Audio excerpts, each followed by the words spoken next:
આ છે ભૂતનું ગામ જેનું નામ છે કુલધરા, પણ અહીં એકેય નથી પાણીના જરાઓ. અમે આવ્યા હતા દિવાળીના વેકેશનમાં રાજસ્થાન માટે ફરવા. જેસલમેરથી નજીક આવી ગયા છે કુલધરામાં, પણ કુલધરામાં ભૂત જોવા માટે આવ્યા છે. એક પણ ભૂત દેખાતું નથી. શું કામ ખબર?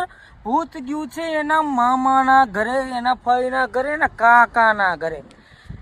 ગામમાં નથી પાણી, અહીંયા છે નકરા ભૂત. ભૂત ને ભૂત એવું કહેવાય છે કે અહીંથી લોકો ગામ ખાલી કરીને નીકળી ગયા હતા ભાઈ. અને આ ભૂતિયું ગામ છે, ભૂતિયું ગામ. ભાઈ મને તો બહુ બીક લાગતી હતી, કેવું હશે કેવું નહીં. પણ અહીંયા નોર્મલી પથ્થરો ગોઠવેલા છે. એવું કહેવાય છે કે અહીંયા બ્રાહ્મણો હતા, એક રાજાના ત્રાસથી ગામ ખાલી કરીને નીકળી ગયા. પાલી જાતિના બ્રાહ્મણો હતા.